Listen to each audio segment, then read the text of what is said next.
स्वागत है आप सभी साथियों का। तो एनसीईआरटी 11th अध्याय 5 जो 11th का एनसीईआरटी सेक्शन ए है ना, ये आज अध्याय 5 है, लास्ट अध्याय। ठीक है, तो हम इसके बाद एनसीईआरटी का सेक्शन बी को देखेंगे, क्योंकि फर्स्ट वाले सेक्शन में 5 ही अध्याय है। ठीक है, अब हम कल से सेक्शन बी पे जाएंगे 11th एनसीईआरटी। आज का जो टॉपिक है आप लोगों का, वो है अनुसंधान पद्धतियाँ, यानी रिसर्च। समाजशास्त्र में देखेंगे कि अनुसंधान का महत्व कितना होता है, अनुसंधान का प्रयोग कहाँ पर किया जाता है। यहाँ से सवाल बहुत पूछे जाते हैं और ये टॉपिक थोड़ा सा डिफ़िकल्ट होता है, बच्चे यहाँ बहुत गलतियाँ करते हैं। इस अध्याय में बच्चों हम लोग अनुसंधान करने के तरीके के बारे में चर्चा करेंगे और समाजशास्त्र को विज्ञान क्यों कहा जाता है, इसके बारे में भी चर्चा करेंगे। तो देखिए, समाजशास्त्र को विज्ञान क्यों कहते हैं। देखिए, किसी भी विज्ञान के लिए आवश्यक होता है कि उसका अध्ययन क्षेत्र, और उसका अध्ययन क्षेत्र जब वैज्ञानिक पद्धति या कार्यविधि से किया जाता है तो उसे हम विज्ञान कहते हैं। यही एक समाजशास्त्री एवं सामान्य व्यक्ति या सामान्य शास्त्र में अंतर होता है। तभी हम किसी शास्त्र को या किसी विषय को हम विज्ञान तभी कह सकते हैं जब उसका अध्ययन क्षेत्र वैज्ञानिक पद्धति से किया जाए। अब इसे लिखने की ज़रूरत नहीं, ऊपर वाले यहाँ से लिख सकते हो, आप यहीं से लिख सकते हो। अब सबसे पहले अनुसंधान शब्द क्या है, इसके बारे में चर्चा करते हैं। यहाँ से लिखना स्टार्ट करेंगे आप लोग। अनुसंधान शब्द जो है वो अंग्रेजी का अनुवाद, यानी अंग्रेजी से निकला रिसर्च से है, और इसका सामान्य सा अर्थ है किसी चीज़ का बार बार खोज करना या उसके बारे में जानकारी प्राप्त करना होता है, उसे कहते हैं हम अनुसंधान यानी रिसर्च। जब हम उसका बार बार अध्ययन करते हैं और उसके पीछे उसके कारणों को जब हम खोज देते हैं और जब हमें सही ज्ञान प्राप्त होता है, और इस प्रकार के ज्ञान को जब हमें एकदम सही जानकारी मिल जाती है, तो इसी नवीन ज्ञान को ही हम अनुसंधान कहते हैं। ठीक हो गया, यानी किसी चीज़ का बार बार खोज करना और या किसी चीज़ का एक तथ्य यानी सटीक जानकारी प्राप्त करना ही अनुसंधान कहलाता है। ओके दोस्तों, अब दो शब्द को समझिए यहाँ पे। एक वस्तुनिष्ठता व व्यक्तिपरकता, यानी वस्तुनिष्ठता को इंग्लिश में कहते हैं ऑब्जेक्टिविटी, और जो व्यक्तिपरकता है उसे कहते हैं सब्जेक्टिविटी। दैनिक जीवन में आप इन दोनों शब्दों का बहुत अच्छे से प्रयोग कर चुके हैं या इन दोनों को बहुत अच्छे से समझते हैं। यानी वस्तुनिष्ठता, समाजशास्त्र में इसका महत्व क्या है। देखो, आप जब रिसर्च करने फील्ड में जाएंगे तो वहाँ पे ऑप्शन दिए जाते हैं ABCD, या फिर आप जब कॉम्पिटिटिव एग्ज़ाम में जाते हैं तो ABCD ऑप्शन होता है, वहाँ पर आपको एक ऑप्शन सही करना होता है। ठीक, तो ऑब्जेक्टिविटी को आप समझ गए होंगे, यानी वस्तुनिष्ठता। वही व्यक्तिपरकता मतलब सब्जेक्टिविटी। जो वस्तुनिष्ठता होता है ना, यहाँ पे जो भी चीज़ें होती है वो निष्पक्ष होती है। जब आप फील्ड में जाते हो तो जब ऑब्जेक्टिविटी से आप क्वेश्चन पूछते हो कि आपके घर में कितने लोग रहते हैं, तो सीधे सीधे उत्तर मिलेगा। यहाँ पे निष्पक्ष जांच होता है। जैसा आपने किसी प्रश्न का उत्तर दिया तो वहाँ पे 4 ऑप्शन बने होंगे, तो एक ऑप्शन को टिक करना होगा जो सही होगा, वो वस्तुनिष्ठता। और ये होता है निष्पक्ष समाजशास्त्र में या फिर दैनिक जीवन में भी। वही जो व्यक्तिपरकता यानी सब्जेक्टिविटी, जब कहीं पे सब्जेक्टिविटी वाला जो परीक्षा होता है या समाज में आप जब सब्जेक्टिविटी को लेकर के जाते हैं, जब आपका इंटरव्यू होता है तो वहाँ पे भेदभाव होता है। यानी सब्जेक्टिविटी में क्या होता है, भेदभाव होता है मित्रों। ठीक है, जैसे 10 नंबर का कोई प्रश्न हो तो वहाँ पे भेदभाव किया जा सकता है, किसी को 8 मिल सकता है, किसी को 9 मिल सकता है, किसी को 10 मिल सकता है। ठीक है, तो आप समझ गए होंगे वस्तुनिष्ठता वो व्यक्तिपरकता का एक्चुअल मीनिंग। फिर भी हम देखते हैं एक बार यहाँ पे किस तरीके से इसको लिखा गया है। ठीक है, सिंपल वे में मैंने आप लोग को समझा दिया है। दैनिक जीवन की भाषा में वस्तुनिष्ठ यानी ऑब्जेक्टिविटी का आशय है पूर्वाग्रह रहित, यानी हम किसी के बारे में कोई अनुमान नहीं लगा सकते हैं। वहाँ पे तटस्थ या केवल तथ्यों पर आधारित होता है, यानी यहाँ पे आप तटस्थ रहेंगे और आप तथ्यों की बातें करेंगे। ठीक है, वस्तुनिष्ठ होने के लिए हमें वस्तु के बारे में अपनी मनोवृत्तियों को अनदेखा करना चाहिए। यानी जो हम सोच रहे हैं उस क्वेश्चन के बारे में, किसी और के बारे में, हम क्या है, अनदेखा करना है हमें। यानी हम अपने मन मस्तिष्क से इस क्वेश्चन का आंसर ये होना चाहिए नहीं कह सकते हैं। हम तथ्यों की बातें करेंगे वस्तुनिष्ठ पर यानी ऑब्जेक्टिविटी पे। अब व्यक्तिपरकता, देखो व्यक्तिपरकता आप लोगों को मैंने बता दिया यानी सब्जेक्टिविटी, कि किसी के प्रति भेदभाव का रुख अपनाना या किसी अन्य से प्रभावित होकर कार्य करना, यह व्यक्तिगत मूल्यों एवं मान्यताओं पर आधारित होता है। क्योंकि मैं जब कॉपी चेक करता हूँ तो कहीं ना कहीं मेरे व्यक्तिगत मूल्य आ ही जाते हैं, ये तो अलाना का बच्चा, ये तो अलाना का रिश्तेदार है। तो ऐसा होता है सब्जेक्टिविटी में, आपके साथ भी ये होता है। जब आप सब्जेक्टिविटी की बात करते हैं कहीं पे तो ये चीज़ें आ ही जाती है। समाजशास्त्रीय अनुसंधानों में वस्तुनिष्ठता लाना काफ़ी मुश्किल होता है। ठीक है, इसीलिए अनुसंधानकर्ता अपने अनुसंधान को दूसरों की आंखों से देखने का प्रयास करते हैं और इसे ही स्ववाचक आत्मवाचक कहते हैं। ये इम्पोर्टेंट हो जाता है। एक अनुसंधानकर्ता अनुसंधान के क्षेत्र में दूसरे की आंखों से देखने का प्रयास करते हैं, उसे क्या कहा जाता है, स्ववाचक या आत्मवाचक? ये सवाल पूछा गया था यूपी पीजीटी में। ठीक है, तो ये आ ही जाता है, व्यवहारिक है ये। अनुसंधान के क्षेत्र में हम कोई भी चीज़ जब करते हैं तो हम उसके परिप्रेक्ष्य से सोचने की कोशिश करते हैं। ठीक है, तो उसे ही स्ववाचक या आत्मवाचक कहा जाता है। ठीक है, इसे आप याद करने की कोशिश करिएगा। बहुविधि विधियों का प्रयोग से संभव, यानी हम समाजशास्त्र में बहुत सारी विधियों का भी क्या करते हैं, प्रयोग करते हैं। अब सामाजिक अनुसंधान की पद्धतियाँ यानी रिसर्च की कुछ पद्धतियाँ हैं, उनके बारे में हम डिटेल से चर्चा करेंगे दोस्तों। अब आगे पद्धतियों का प्रयोग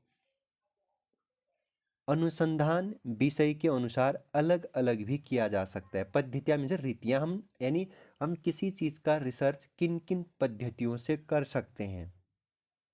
ठीक, जैसे संयुक्त परिवारों की स्थिति जाननी हो तो सर्वेक्षण विधि उपयोगी होगी। अगर परिवार में महिलाओं की स्थिति जाननी हो तो अलग अलग साक्षात्कार या अवलोकन विधि उपयोगी होगी।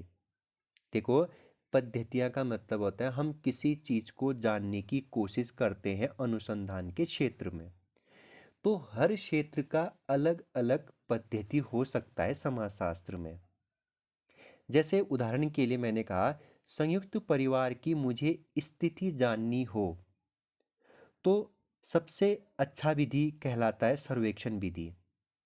यानी संयुक्त परिवार क्या है, किस तरीके से आगे बढ़ती है, तो हमें ज़मीनी स्तर पे जाना होगा और सर्वेक्षण करना होगा। तब जा कर के हम एक्चुअल जगह पे पहुंच पाएंगे। वही अगर देखा जाए तो किसी परिवार में महिलाओं की स्थिति जाननी है, तो हमें अलग अलग महिलाओं से व्यक्तिगत साक्षात्कार या अवलोकन, यानी उन्हें देख करके, उनकी स्थिति को देख करके हमें क्या करना है, रिसर्च करना है। ठीक है। प्रारंभिक आंकड़ों के लिए क्षेत्रीय कार्य पर आधारित जैसे प्रेक्षण, सर्वेक्षण, साक्षात्कार विधि का प्रयोग किया जाता है। अब समाजशास्त्र में जब हम प्रारंभिक आंकड़ों को इकट्ठा करते हैं रिसर्च के समय पे, तो हम प्रेक्षण यानी देखना, प्रेक्षण मीन्स होता है देखना, सर्वेक्षण और साक्षात्कार विधि का प्रयोग करते हैं फर्स्ट स्टेज में। अनुसंधान के लिए अनेक बहुविधियों का प्रयोग किया जा सकता है और इसे ही त्रिभुजन भी कहा जाता है। जब अनुसंधान में एक से अधिक विधियों का प्रयोग किया जाता है, उसे ही त्रिभुजन कहा जाता है। इनका प्रयोग एक ही अनुसंधान में एक साथ किया जा सकता है, यानी एक पद्धति का प्रयोग कई जगह किया जा सकता है समाजशास्त्र में। ओके, आप लोग अच्छे से समझने की कोशिश करिएगा। हाँ, ये थोड़ा सा कॉम्प्लिकेटेड टॉपिक हो जाता है, तो इसीलिए अब हम इन चीज़ों को एक एक तरीके से, मतलब अलग अलग तरीके से इनको पढ़ने की कोशिश करते हैं कि प्रेक्षण क्या है, सर्वेक्षण क्या है, साक्षात्कार विधि क्या होता है। तो सबसे पहले हम सहभागी प्रेक्षण पे चर्चा करते हैं। तो सवाल पूछा गया है, सहभागी प्रेक्षण से आप क्या समझते हैं? यानी सहभागी प्रेक्षण का मतलब होता है देखना। देखना, आप किसी चीज को किस तरीके से देखते हैं, यानी किसी घटना को किस तरीके से देखते हैं, वही आपका सहभागी प्रेक्षण कहलाता है। ओके, बात करें किसी घटना या वस्तु को व्यवस्थित एवं सूक्ष्म रूप से देखने, परखने और उसका आलेखन करने की विधि सहभागी प्रेक्षण या अवलोकन या प्रेक्षण कहलाता है। मैं वही कह रहा हूँ, आपके सामने कोई घटना घटित हो जाती है, आप उसे किस तरीके से देख रहे हैं, किस तरीके से परख रहे हैं और किस तरीके से उसका अवलोकन कर रहे हैं, वही कहलाता है अवलोकन या सहभागी प्रेक्षण। इसमें जो मानव है, मानव इंद्रियों मुख्य रूप से नेत्रों का प्रयोग करता है, क्योंकि आप जो भी घटना देखेंगे आप किसका प्रयोग करेंगे? नेत्रों का ही तो प्रयोग करेंगे। इस घटना को प्रत्यक्ष तौर पर जो अनुसंधान करता होता है वही देखता है, क्योंकि जो घटना घटित हुई है अनुसंधान किस, जो अनुसंधान करता है, जो रिसर्च वो कर रहा है, वो प्रत्यक्ष तौर से देखता है और घटना के कारण और कार्य को ज्ञात करने की भरपूर कोशिश करता है। इसे ही सहभागी प्रेक्षण यानी अवलोकन कहा जाता है। ओके, यहाँ से सवाल पूछा जाता है, आप लोग अच्छे से तैयार करिएगा। अब बात करें सहभागी प्रेक्षण की, तो इसमें जो अनुसंधान करता होता है, यहाँ पे अनुसंधानकर्ता अध्ययन समूह का जो टाइम पीरियड होता है वो लंबा होता है, यानी लंबी अवधि होता है। क्यों?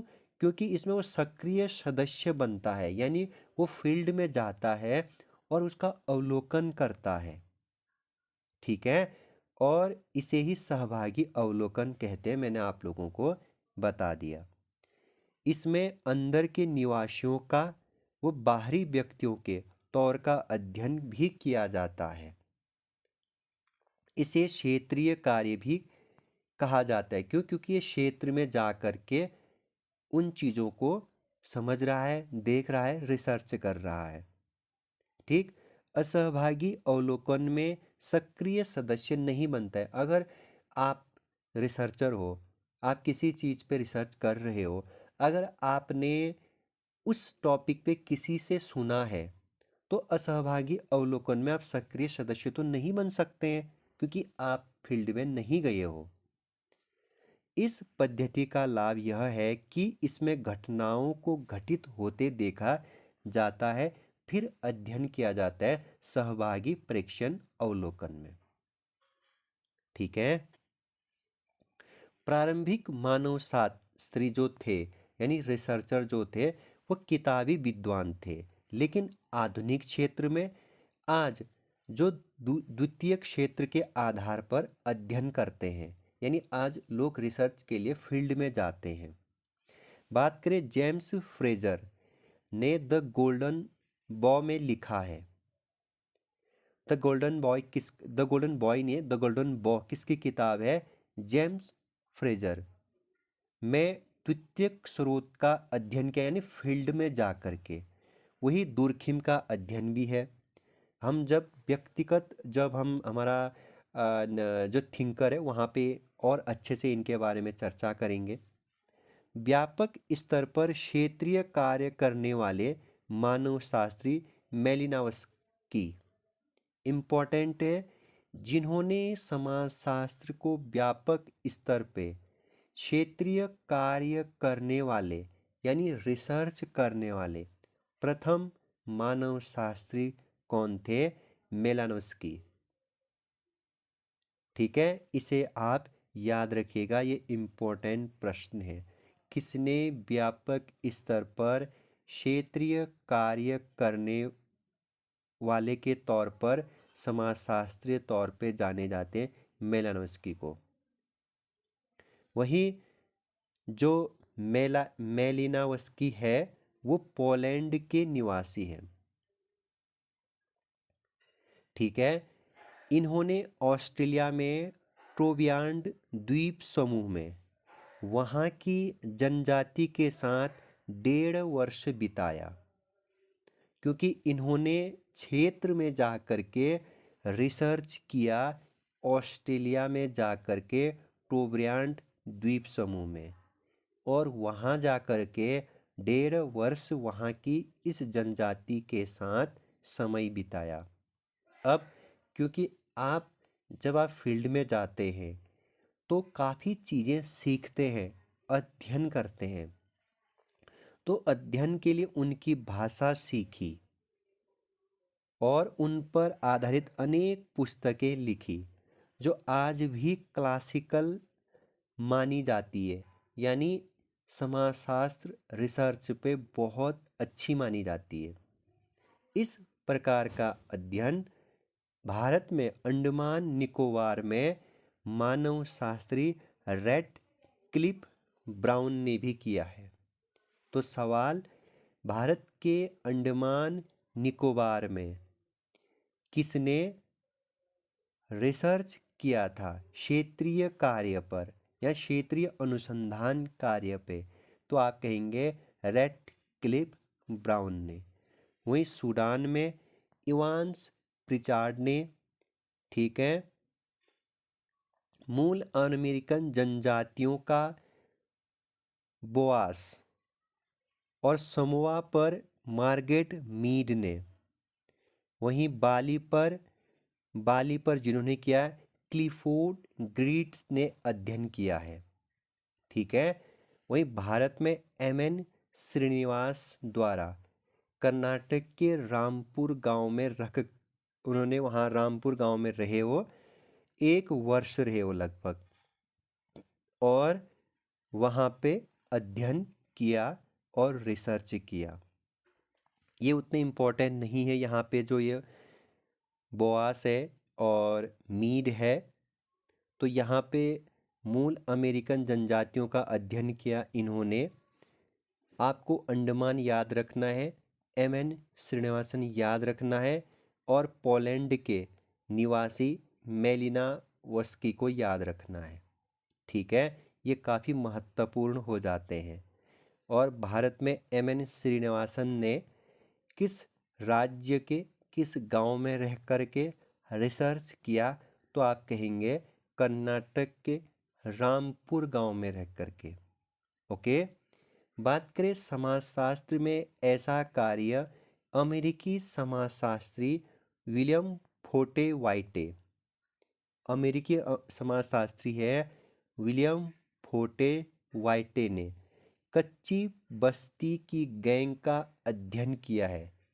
यानी स्ट्रेट कॉर्नर सोसाइटी पुस्तक में इनके बारे में लिखा है, कच्ची बस्ती की गैंग का अध्ययन किया है और स्ट्रेट कॉर्नर सोसाइटी में लिखा है।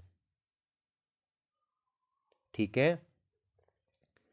और इसमें बहुत छोटे समुदाय का अध्ययन को समग्र पर लागू किया है। यानी एक छोटे समुदाय का अध्ययन किया और उसे समग्र रूप पे लागू किया जाता है और लागू किया जा सकता है। उन्होंने इस पुस्तक के माध्यम से इन क्षेत्रीय कार्य या क्षेत्रीय रिसर्च करके ये बताने की कोशिश की है। अब हम चर्चा करते हैं सर्वेक्षण प्रणाली के माध्यम से रिसर्च। सर्वेक्षण विधि जो सबसे अच्छी विधि मानी जाती है और वर्तमान में सर्वाधिक प्रयोग में लाई भी जाती है। जैसे अभी हाल फिलहाल में चुनाव हुए और होते रहते हैं, तो वहाँ पे जो न्यूज़ रिपोर्टर होते हैं वो फील्ड में जाते हैं, फिर सर्वेक्षण कराते हैं और एक एग्जिट पोल बनाते हैं। इसमें संपूर्ण तथ्यों का पता लगाने का क्या किया जाता है? प्रयास किया जाता है। और इसमें जो अनुसंधान करता होता है ना, अनुसंधान सहायक अन्वेषक की सहायता से उत्तरदाता से प्रश्न पूछता है। यानी जैसे मैं अनुसंधान करता हूं, मैं किसी और से प्रश्न पूछूंगा। ठीक है। भारत की जनगणना विश्व में सबसे बड़ा सर्वेक्षण माना जाता है सर्वेक्षण प्रणाली के तहत। ये बहुत इम्पोर्टेंट है। वर्तमान समय में सबसे अच्छी रिसर्च सर्वेक्षण विधि के माध्यम से किया जाता है। सर्वेक्षण प्रणाली एक ऐसी प्रणाली है जिसमें एक विशिष्ट भौगोलिक क्षेत्र में रहने वाले लोगों से पूर्व निर्धारित प्रश्न पूछकर सूचनाओं को एकत्रित किए जाते हैं। ठीक है। यानी इसमें क्या होता है कि पहले से ही निश्चित होते हैं प्रश्न और एक भौगोलिक क्षेत्र में रहने वाले लोगों से प्रश्न पूछे जाते हैं। यहाँ पे यह प्रश्नावली से मिलती जुलती अनुसंधान पद्धति है। अभी थोड़ी देर में आप प्रश्नावली पद्धति भी मेरे साथ पढ़ने वाले हैं। सर्वेक्षण प्रणाली और प्रश्नावली पद्धति लगभग सेम टू सेम होते हैं। इस पद्धति में किसी विशिष्ट सामाजिक विषय पर अनुसंधान किया जाता है सर्वेक्षण प्रणाली के माध्यम से। संचार साधनों के विकास के कारण आज इस पद्धति का जो प्रयोग है दिन प्रतिदिन बढ़ते जा रहा है सर्वेक्षण विधि का, क्योंकि जनसंचार के माध्यम से पोल कराए जाते हैं सर्वेक्षण विधि में। टेलीफोन या इंटरनेट से भी सर्वेक्षण होने लगे हैं आजकल। आपने देखा होगा, अगर आप ये करते तो ये यस करिए नो करिए। सर्वेक्षण में जनसंख्या के एक छोटे भाग का सर्वे कर एक बड़ी जनसंख्या पर लागू किया जाता है। जैसे 10 क्वेश्चन सर्वेक्षण में रखे जाते हैं तो उसे पूरी तरीके से उसे संपूर्ण समाज में लागू कर दिया जाता है। इसमें सांख्यिकी की एक शाखा प्रतिदर्श या निदर्शन का प्रयोग किया जाता है। सांख्यिकी की एक शाखा है प्रतिदर्श या निर्देशन सिद्धांत का प्रयोग किया जाता है सर्वेक्षण में। यानी सैंपल का प्रयोग किया जाता है। इसका मतलब होता है प्रतिदर्श, या निर्दर्शन का मतलब होता है सैंपल। जो सांख्यिकी का एक शाखा है, प्रतिदर्श और निर्दर्शन क्या है? समाजशास्त्र के अंतर्गत सांख्यिकी की एक शाखा है प्रतिदर्श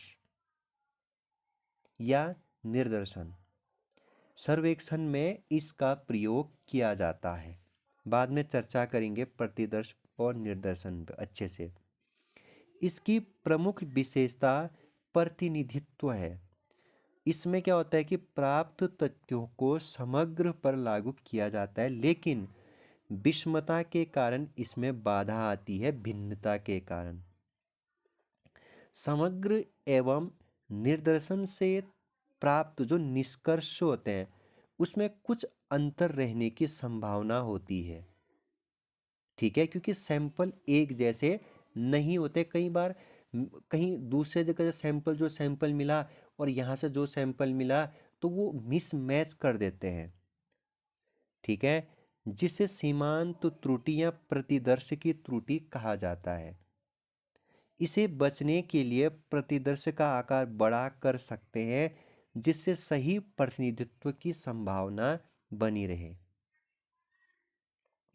अब वही बात करें, इसकी कमियों में बड़े भाग का गहन अध्ययन संभव नहीं होता है। प्रश्नावली यानी सर्वेक्षण का ही उपकरण है का प्रयोग सावधानी से करना होता है, क्योंकि प्रश्न क्या होते हैं? संवेदनशील होते हैं और हर कोई इसकी सच्चाई से उत्तर नहीं देते हैं। इसीलिए जो सैंपल लिया वो सैंपल मिसमैच कर देते हैं, विषमता आ जाती है और इनको कभी कभी गैर प्रतिदर्श त्रुटियां भी कहा जाता है। अब हम चर्चा करते हैं प्रश्नावली पे। देखो, प्रश्नावली क्या होता है? और आजकल प्रश्नावली का प्रयोग बहुत ज़्यादा होने लग गया अनुसंधान के क्षेत्र में। प्रश्नावली क्या होती है कि प्रश्नों की एक सूची होती है, पहले से फिक्स बने होते हैं, जिसमें उत्तरदाता के पास डाक या किसी अन्य माध्यम द्वारा भेज दिया जाता है कि आपको इतने प्रश्नों का उत्तर देना है। रिसर्च के क्षेत्र में कोई विशेषज्ञ जो होते हैं और उत्तरदाता उनको भर करके पुनः जो रिसर्च वाले जो बच्चे होते हैं उनके पास भेज देते हैं। और जो प्रश्नावली होती है वो दो प्रकार की होती है। आपसे सवाल पूछा जा चुका है, प्रश्नावली कितने प्रकार? दो, खुली प्रश्नावली और बंद प्रश्नावली। अब जो खुली प्रश्नावली है उस पे चर्चा करते हैं। जो खुली प्रश्नावली होती है उसमें प्रश्न में कोई शब्द सीमा नहीं होती है। किस प्रश्नावली में शब्द की सीमा निर्धारित नहीं होती है? खुली प्रश्नावली में। और ना ही इसमें प्रश्नों की संख्या भी फिक्स होती है। तो इसलिए ध्यान देना, ये सवाल पूछा गया है। बंद प्रश्नावली में प्रश्नों की प्रवृत्ति सीमित होती है और प्रश्न के जो उत्तर होते हैं प्राय हाँ या ना में पूछे जाने वाले प्रश्न होते हैं। ये पद्धति या इस पद्धति का लाभ यह होता है कि इसको विस्तृत क्षेत्र में भी अनुसंधान किया जा सकता है, बंद का। और यह विधि कम खर्चीला भी होता है, वो कम समय लगने वाला होता है इस प्रश्नावली मेथड में। इसमें उत्तरदाता निसंकोच प्रश्नों के उत्तर लिख देते हैं। इसीलिए देखा जाए इसका मुख्य दोष यह है कि अशिक्षित लोगों के लिए यह अनुपयोगी हो जाता है, चाहे खुली प्रश्नावली हो या बंद प्रश्नावली हो। इसमें दूसरी कमी है कि लोग प्रश्नावली को भरकर नहीं लौटाते। कई बार उत्तर लिखे बिना ही वापस कर देते हैं या फिर उत्तर स्पष्ट नहीं हो पाता है कि बताना क्या चाह रहे करके। ठीक है, तो खुली प्रश्नावली और बंद प्रश्नावली को समझ गए, तो अब हम साक्षात्कार पर जाते हैं। आज हम इस टॉपिक को ख़त्म करेंगे। ठीक है, ये थोड़ी सी लंबी वीडियो हो जाएगी और 11th चैप्टर को हम अवश्य ही ख़त्म करेंगे। अब हम पढ़ते हैं इंटरव्यू यानी साक्षात्कार। देखो, जो साक्षात्कार है आप इसे भली भांति परिचय भी हो। इसमें भेदभाव बहुत होता है। साक्षात्कार अंग्रेजी के इंटरव्यू का हिंदी अनुवाद है, जिसका अर्थ है उत्तरदाता के अंदर देखना। यानी मैं आप लोगों का इंटरव्यू ले रहा हूं, तो मैं इसका मतलब आपके अंदर झांक रहा हूं, आप क्या सोचते हैं किसी विषय के बारे में। साक्षात्कार अनुसंधान की वह विधि है जिसमें दो या दो से अधिक व्यक्ति आमने सामने बैठ करके किसी विशेष उद्देश्य या फिर किसी विशेष विषय पर वार्तालाप करते हैं, और एक वार्तालाप करने के बाद चीज़ों को समझते हैं। इसका मुख्य उद्देश्य होता है उत्तरदाता से सूचनाएं को एकत्रित करना होता है। जैसे मैंने आप लोगों से उत्तराखंड के बारे में पूछा इंटरव्यू में, तो आप उत्तराखंड के बारे में बताएंगे, तो मैंने उत्तरदाता यानी आप लोगों से सूचनाएं एकत्रित करना मेरा मुख्य उद्देश्य था। अब साक्षात्कार दो प्रकार के होते हैं, एक होता है संरक्षित, एक होता है असंरचित। सबसे पहले हम संरक्षित साक्षात्कार को देखते हैं, जिसमें प्रश्न पहले से ही फिक्स होते हैं और लिखे जाते हैं कि इन प्रश्नों को पूछा जाएगा, उसे कहते हैं संरचित साक्षात्कार। और एक होता है असंरचित साक्षात्कार, जिसमें क्या होता है कि कुछ विषय या प्रकरण ही पूर्व निर्धारित होते हैं और वास्तविक प्रश्न वार्तालाप के दौरान उभर कर आते हैं। यानी इसमें भी विषय पहले से ही फिक्स होते हैं, लेकिन यहाँ से कुछ ऐसे विषय बाद में बाहर निकल करके आते हैं जब वार्तालाप कर रहे होते हैं। साक्षात्कार पद्धति का लाभ यह होता है रिसर्च में कि साक्षात्कारों में लचीलापन होता है। एक यानी कि जो संबंधित विषय होते हैं उस विषय पे विस्तार से चर्चा की जाती है। जब रिसर्च वाले क्षेत्र में जब साक्षात्कार होता है, तो हम किसी से साक्षात्कार कर रहे हो तो उस विषय में और विस्तार से चर्चा कर रहे होते हैं। साथ में जो प्रश्न होते हैं उसे हम अपनी आवश्यकता के अनुसार तोड़ मरोड़ते हैं, या फिर उन प्रश्नों पे हम अपनी तरीके से संशोधित करते हैं, हम अपनी तरीके से उत्तर जानने की कोशिश करते हैं। ठीक है। और हम उत्तरदाता से यह जानने की कोशिश करते हैं कि वो हमें अपनी उत्तर से स्पष्ट कर पाए, यानी अच्छे से समझा पाए, और हम विषयों पर और अधिक ज़्यादा जानकारी प्राप्त करते हैं। और साक्षात्कार का एक दोष यह है कि इसमें एक साथ बहुत लोगों से जानकारी एकत्रित की जा सकती है। समय व धन की अधिक आवश्यकता होती है यहाँ पे, और व्यक्तिनिष्ठता आने की संभावना अधिक होती है, यानी भेदभाव। ठीक है, इसे भी आप याद रख सकते हैं। अब एक से अधिक पद्धतियां या सम्मिश्रण अनुसंधान के क्षेत्र में, मैंने आप लोगों को बताया था शुरू में कि आप किसी चीज़ का जब अध्ययन कर रहे होते हैं, रिसर्च कर रहे होते हैं, एक से अधिक पद्धतियों का क्या भी कर सकते हैं, प्रयोग कर सकते हैं।